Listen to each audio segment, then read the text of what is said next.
Dr. Marcus Webb had always considered himself remarkably adaptable.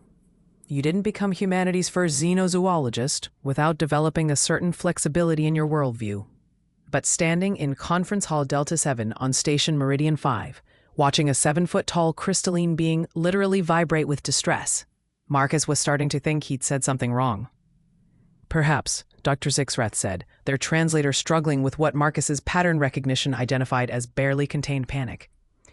You could clarify the submission you provided to the Galactic Ecological Database. Marcus glanced at his datapad, reviewing the form he'd filled out during the station's mandatory orientation. The apex predator census? Sure. What needs clarification? Everything, Zixrath said flatly. Everything needs clarification. The Galactic Ecological Database Conference was essentially a really boring bureaucratic necessity disguised as scientific collaboration. Every species in the coalition was required to submit detailed information about their homeworld's ecosystem for the central registry. It was supposed to take 20 minutes. Marcus had been here for 3 hours.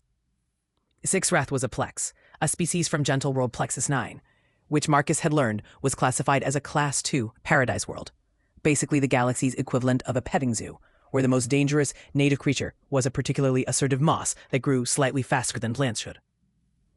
Okay, Marcus said, settling into his chair. What's the issue? Zixrath's crystalline structure refracted light in patterns that Marcus's translator helpfully labeled as profound concern mixed with academic confusion. They pulled up Marcus's submission on the large holographic display. You have listed, Zixrath began carefully, 47 separate species as apex predators. Right, the obvious ones. The obvious? Zixrath's structure flickered. Dr. Webb, most worlds have 1, perhaps 2 apex predators. 3 if the ecosystem is particularly complex. You have listed 47. Well, yeah, but that's just the main ones, Marcus said, pulling out his own datapad. I didn't want to overwhelm the database with a complete list. I figured I'd start with the unambiguous examples. The temperature in the room seemed to drop several degrees. There are more? Zixrath asked weakly. The continental breakdown. Marcus nodded enthusiastically, warming to his subject. See, the thing about Earth is that we have these distinct biogeographical regions, right? Each continent and ocean system has developed its own apex predators, adapted to local conditions. He started swiping through images on his datapad. So in North America, you've got grizzly bears, polar bears, black bears, though black bears are more opportunistic, gray wolves, cougars, and historically dire wolf and saber-toothed cats. But those are extinct now. Extinct, as Zixrath repeated. Your apex predators go extinct? Well, yeah, mostly because of us, actually. Competition for resources, habitat destruction, some direct hunting. You know how it is. I do not know how it is. On my world, our apex species is a small avian creature that occasionally steals fruit. It has never gone extinct because nothing threatens it. Must be nice, Marcus said. Anyway, South America has jaguars, anacondas, black caimans, harpy eagles, and pumas. Africa's got lions, leopards, cheetahs, African wild dogs, hyenas, Nile crocodiles, and hippos. Though hippos are technically herbivores, they kill more humans annually than most actual predators. Zixrath's crystalline form had begun to dim. A herbivore that kills predators? Humans aren't really their primary targets. We just get in the way. Hippos are extremely territorial and aggressive. They've got enormous teeth and can run faster than you'd think. Marcus swiped to a photo of a hippo with its mouth open. See? Those canines are like 2 feet long. Why do you have a photograph of this creature? I took it last year during a research trip to Kenya. Beautiful country. The safari guides were great, very knowledgeable about minimum safe distances. Minimum safe distances? Zixrath said faintly. The aquatic arsenal. Then there's the ocean, Marcus continued, oblivious to his audience's growing distress. That's where things get really interesting. You've got at least 12 species of apex predator sharks. Great whites, tiger sharks, bull sharks, hammerheads, makos. Then there are orcas, which are actually the ocean's top predator. They hunt in pods with coordinated strategies. Incredibly intelligent. How large are these orcas? About 25 to 30 feet long, can weigh up to 6 tons. They've been known to hunt great white sharks specifically for their livers. Zixrath made a sound like wind chimes falling downstairs. They hunt other apex predators? Oh yeah, that's pretty common actually. Lions kill leopards and cheetahs to reduce competition. Wolves and cougars have territorial conflicts. Great horned owls prey on smaller raptors. It's a whole thing. Marcus scrolled through more images. Then you've got saltwater crocodiles, which can grow over 20 feet and have the strongest bite force of any living animal. Leopard seals in Antarctica. Giant squid in the deep ocean, though we don't know as much about those because they're hard to study. How many oceans does Earth have? Technically one interconnected ocean system, but we divide it into 5 major regions. The apex predators vary by region and depth. Deep sea has its own whole ecosystem we're still discovering. Still discovering? Zixrat's voice had risen several octaves. The ocean covers about 70% of Earth's surface, and we've explored maybe 20% of it. There are definitely species down there we haven't cataloged yet.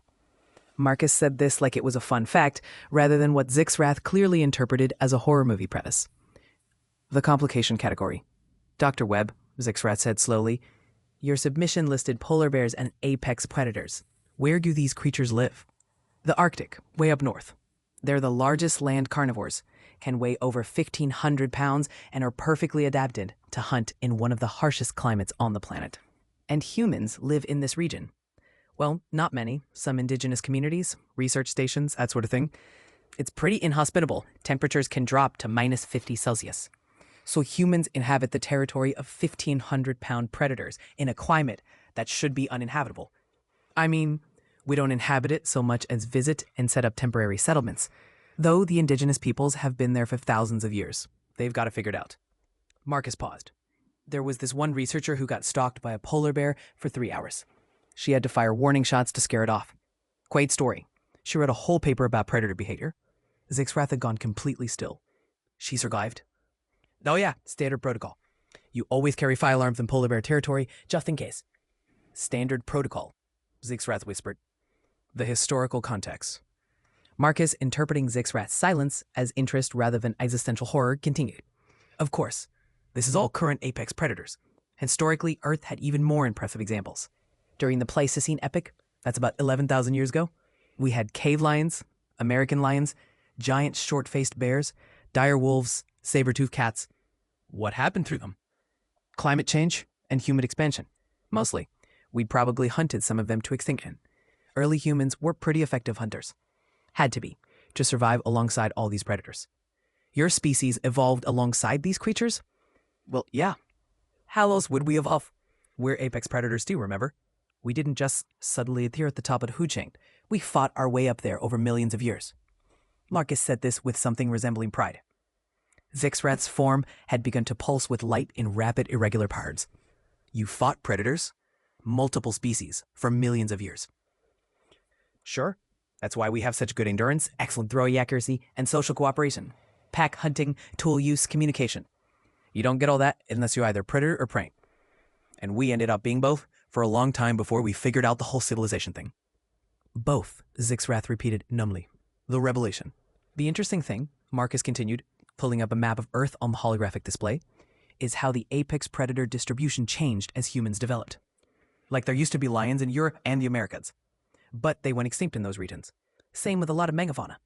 Human expansion tends to coincide with apex predator displacement or extinction. Because you eliminate them?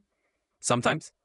Other times we just outcompete them for resources or destroy their habitats with agriculture and cities. Though recently we've gotten better about conservation. We're actually working to reintroduce wolves to certain regions, increase tiger populations, protect marine reserves. Marcus smiled. Turns out having apex predators in the ecosystem is important for balance. Who knew? Who knew? Zixrath's translator might have been malfunctioning because it registered that response as something between hysterical laughter and a scream. Right? It took us a while to figure out that whole trophic cascade thing. But now we actively protect a lot of apex predators. Well, most of them. The ones that don't cause too many problems. Problems, Zixrath said. The apex predators cause problems. Well, yeah. Sometimes they eat livestock or attack humans. There are about 40 to 50 people killed by tigers annually in India. Crocodiles kill hundreds. Hippos kill way more. But statistically, you're more likely to die from mosquito-borne diseases than predator attacks. So it's pretty safe overall. Zixrath's entire form flickered like a light on the verge of burning out. They pressed a crystalline appendage to what might have been a forehead. Dr. Webb, please, I need you to be very clear about something. Sure. When you submitted this list of 47 apex predators, you said these were the obvious ones. What did you mean by that? Marcus scratched his head. Well, I only listed the unambiguous apex predators, the ones that are clearly top of their food chain. I didn't include the situational predators. Situational predators. Yeah, like pythons and boas are technically apex predators in certain environments, but they're not apex predators everywhere.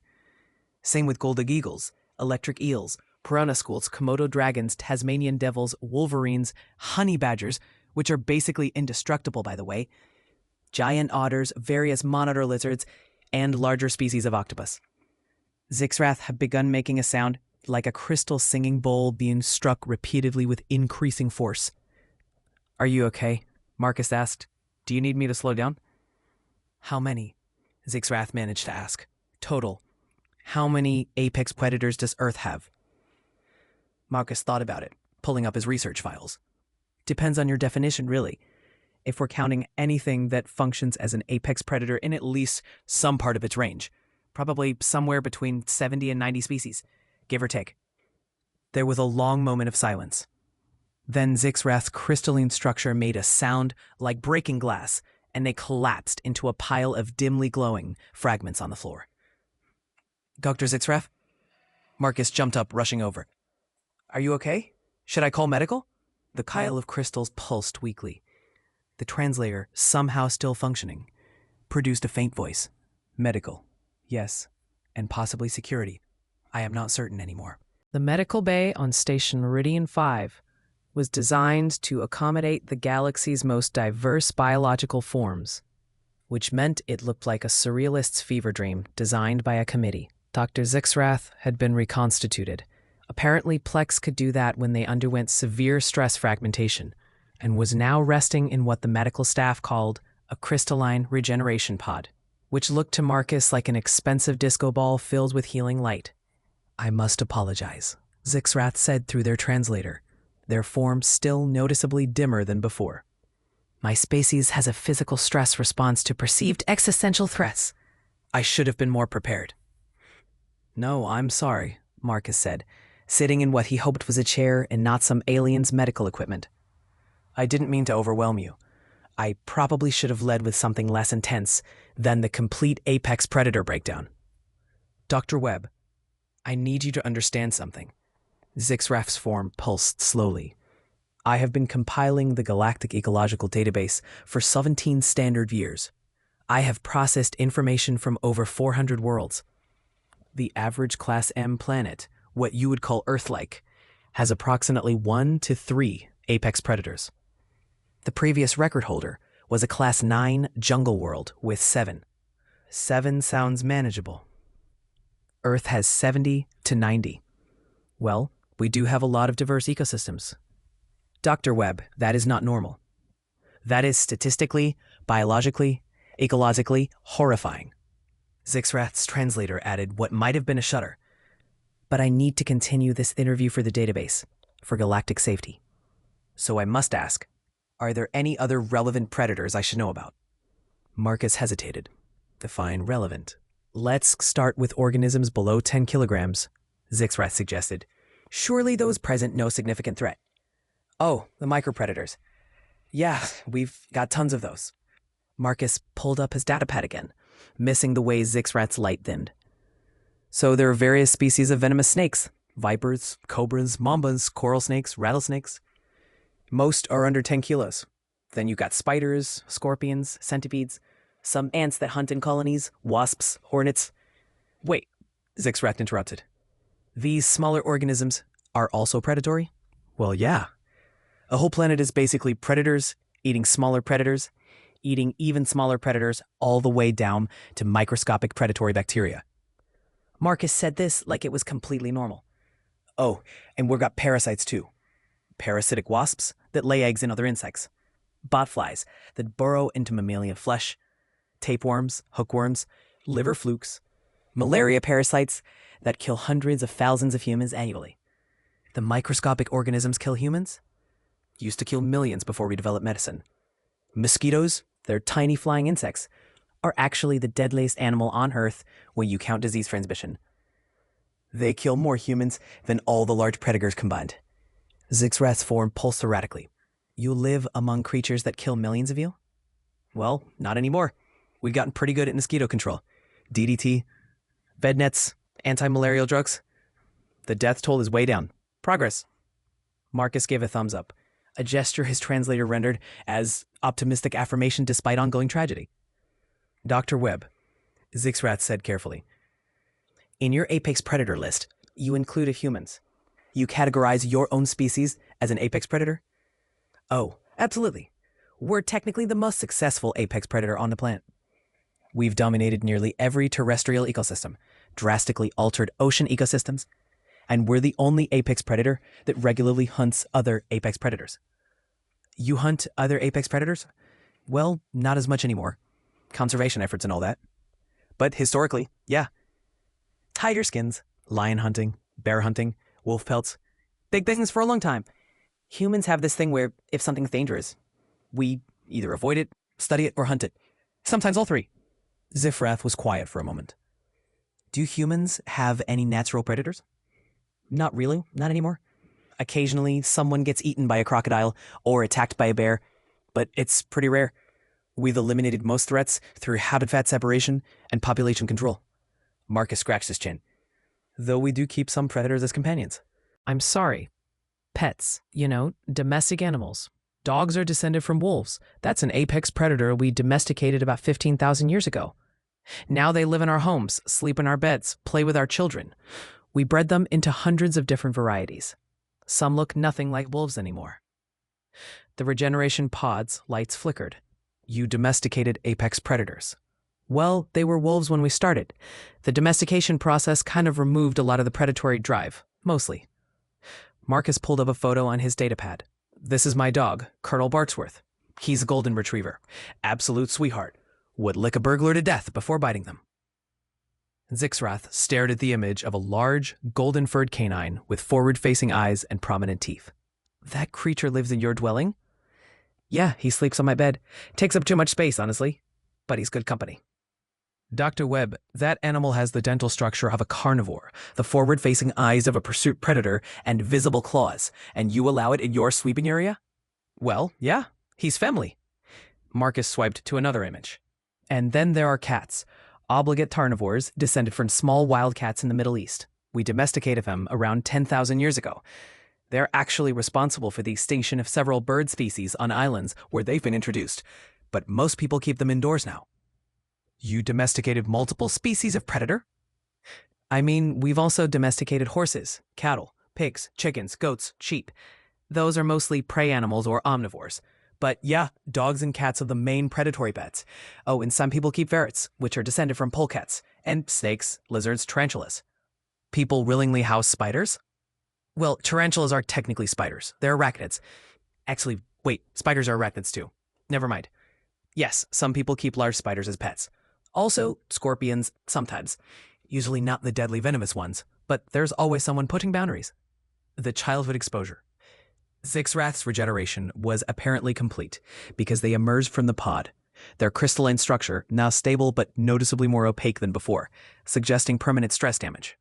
Dr. Webb, I need to understand something about human development. At what age are humans taught to avoid these predators? Well, it depends on where you grow up. Kids in rural areas or near wildlife learn pretty young, maybe 5 or 6 years old. Basic stuff like don't pet the strange dog, stay away from snakes, don't swim in crocodile-infested waters. And children in urban areas. Oh, they're pretty insulated from most predators, though we do take them to zoos to see the dangerous animals safely. Educational, Zoos. Zixrath's translator tagged this as a query with undertones of dread. Yeah, we capture apex predators and keep them in enclosures so people can observe them. Lions, tigers, bears, crocodiles, sharks, and aquarians. It's a whole family outing thing. We have thousands of zoos across the planet. You capture apex predators and display them? For conservation and education. A lot of endangered predators are in breeding programs. It's actually pretty important work. Marcus pulled up more photos. This is my niece Emma at the zoo. She's 4. That's her favorite spot, right by the gorilla exhibit. Gorillas aren't technically apex predators, but they're incredibly strong and can be dangerous if provoked. The image showed a small human child pressing her face against glass while an enormous silverback gorilla sat mere feet away on the other side. You bring juveniles to see imprisoned predators. They're not imprisoned. They're in carefully managed habitats. And yeah, it's great for kids. Emma gets to be a zoologist now. Or a tiger. She changes her mind. The hunting culture. Dr. Webb, Zixrath said, sitting down heavily on a medical bench.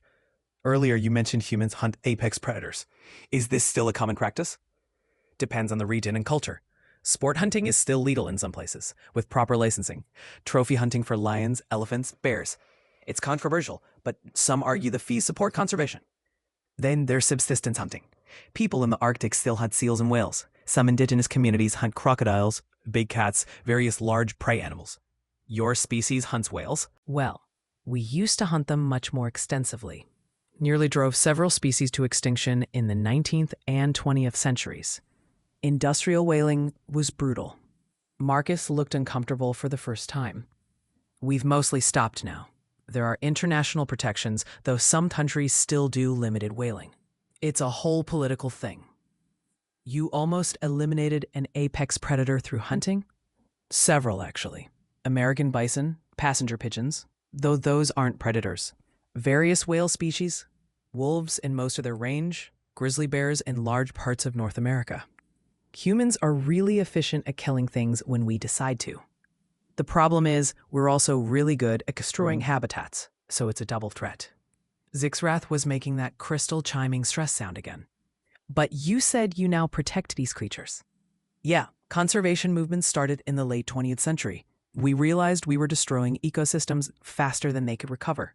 So now we have protected areas, national parks, wildlife reserves, international treaties. We've actually brought several species back from the brink of extinction. Gray wolves are recovering in parts of their former range. Bald eagles, not apex predators, but impressive raptors, were nearly extinct and are now thriving. Humpback whales have rebounded significantly. Let me understand this, Zixrath said slowly. Humans nearly eliminated multiple apex predators, then decided to save them instead. Well, yeah, we learned our lesson. Mostly. Sometimes we still have conflicts when apex predators impact human activities, but we're working on coexistence strategies. The food chain paradox. Dr. Webb, you said humans are apex predators. Do you have any natural predators? Not really. Like I mentioned, occasional predation happens, but it's rare. What do humans eat? Marcus blinked. Oh, we're omnivores. We eat pretty much everything. Plants, fruits, vegetables, grains, and also meat from various animals. Beef, pork, chicken, fish, lamb. Do you eat other predators? Oh, sure. Fish, definitely. We eat several species of shark, actually. Also alligator in some regions, bear meat in others, python in Southeast Asia, frog legs. Frogs are technically predators. Some cultures eat dogs, though that's controversial. We definitely eat a lot of other apex predators' prey, like deer, wild boar, rabbits. Zixrath's form pulsed rapidly. You eat other apex predators? Sometimes. It's not the main diet, but yeah, Marcus shrugged. Why do you ask? Because you are describing a creature that sits atop multiple food chains simultaneously. You hunt apex predators, you protect apex predators, you display apex predators, you eat apex predators, and you domesticate predators to live in your homes. I mean, when you list it all out like that, it sounds weird, but it's really just normal Earth stuff. Dr. Webb, nothing about Earth is normal. Zixrath's voice rose sharply. Your planet is a nightmare where everything is trying to kill everything else, and your species responded by becoming the best at killing. Well, we also do art, music, poetry. I'm sure you do, after spending all day avoiding 90 different apex predators. The emergency session. The door to the medical bay hissed open, and 3 beings entered with the purposeful stride of people who wish they were somewhere else. Marcus recognized them from the conference orientation.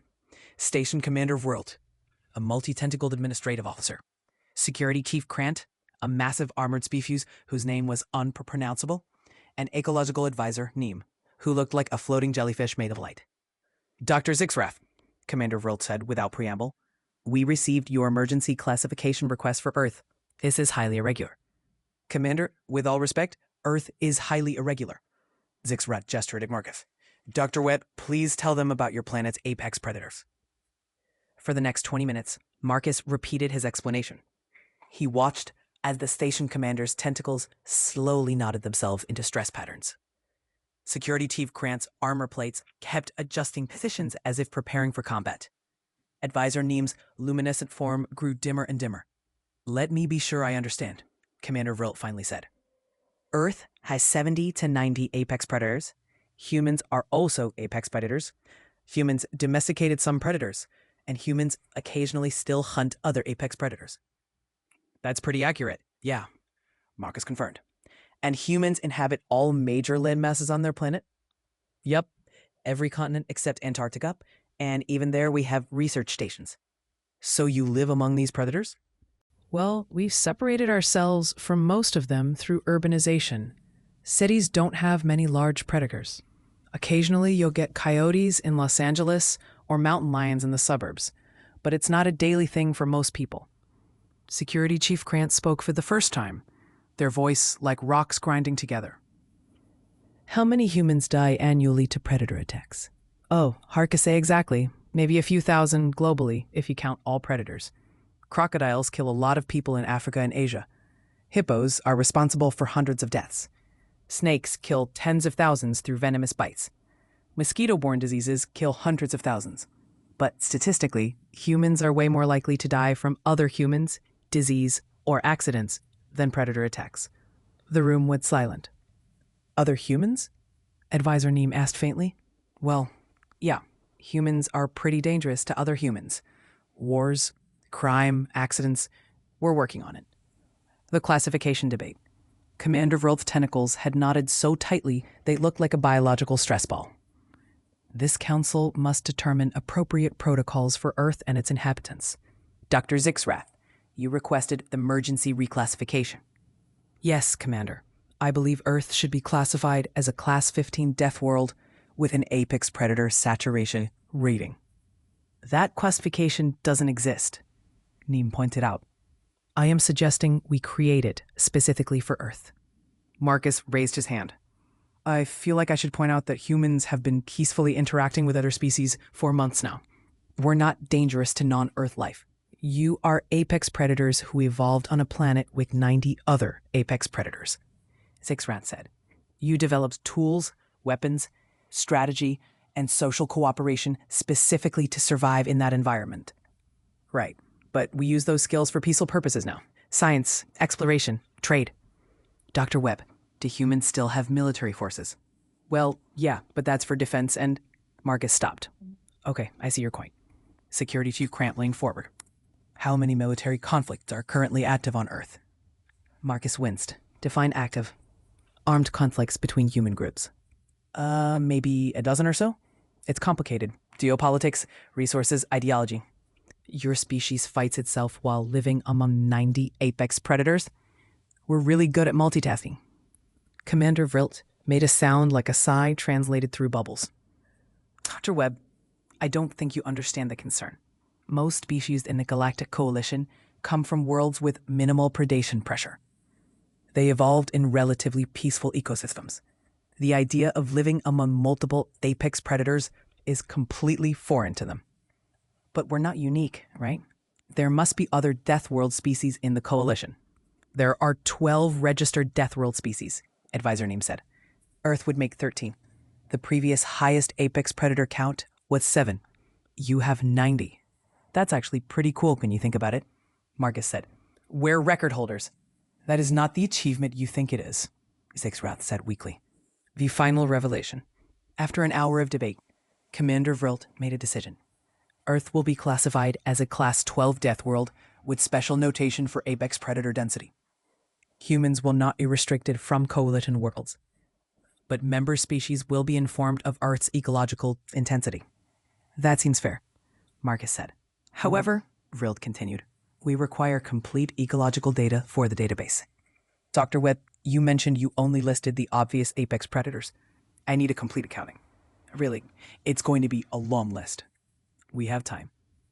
Marcus pulled up his comprehensive files. Okay, so including regional variations, seasonal variations, and historical species we coexisted with before they went extinct. He began reading. The list grew longer and longer. Zixrath's crystalline form dimmed progressively. Security Chief Krantz's armor plates kept adjusting. Advisor Neem had dimmed to barely visible. Commander Vrolth's tentacles had achieved not configurations that probably required medical intervention. And that brings us to the extinct megafauna, Marcus continued. Technically, we didn't overlap with dinosaurs. They died out 65 million years before humans evolved. But they were Earth apex predators. So I should probably mention them for completeness. Please don't, Vrill said weakly. Right, okay. So that's the complete list. Any questions? The silence was profound. Finally, Zixrath spoke. Dr. Webb, you mentioned humans have eliminated most apex predators from populated areas. Oh yeah. Cities are pretty predator-free except for the occasional urban wildlife. We restricted most large predators to wilderness areas, parks, reserves. It's more convenient that way. Convenient, Zixrath repeated. You eliminated apex predators from your living spaces for convenience. Well, yeah. Hard to build infrastructure when there's a grizzly bear in your backyard. So we relocated them, created protected zones, managed populations. Now people live mostly separate from apex predators unless they choose to interact with them through tourism, research, or conservation work. Commander Vrilt's tentacles slowly unknotted as a new realization struck. You have the capacity to eliminate apex predators, but chose not to? I mean, we did eliminate a bunch of them before we figured out that was bad for ecosystems. But now we know better, so we protect them instead. They're important. Marcus smiled. Plus, a planet without predators would be boring. The 4 station officials looked at each other.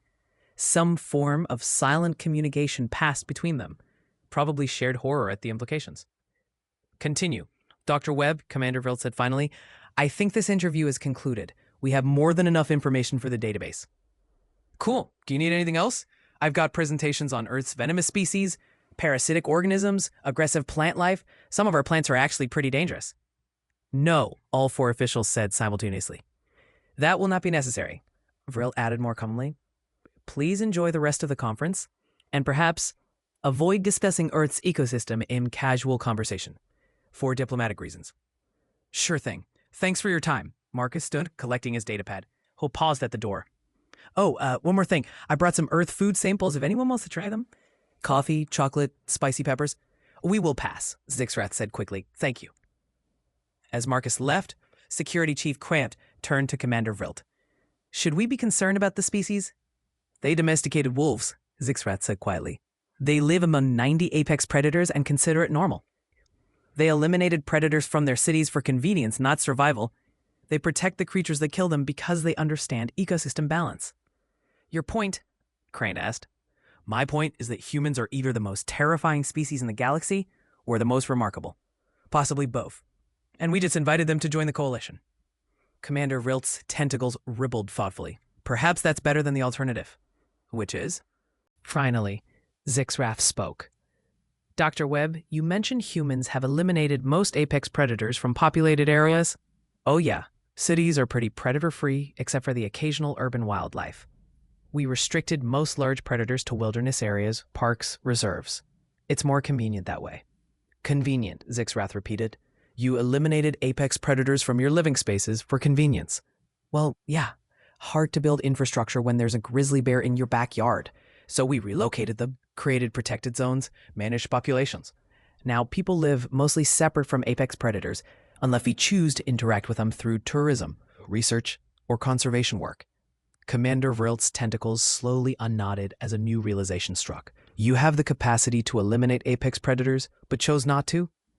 I mean, we did eliminate a bunch of them before we figured out that was bad for ecosystems. But now we know better, so we protect them instead. They're important. Marcus smiled. Plus, a planet without predators would be boring. The 4 station officials looked at each other. Some form of silent communication passed between them, probably shared horror at the implications. Dr. Webb, Commander Vrilt said finally, I think this interview is concluded. We have more than enough information for the database. Cool. Do you need anything else? I've got presentations on Earth's venomous species, parasitic organisms, aggressive plant life. Some of our plants are actually pretty dangerous. No, all 4 officials said simultaneously. That will not be necessary, Vrilt added more calmly.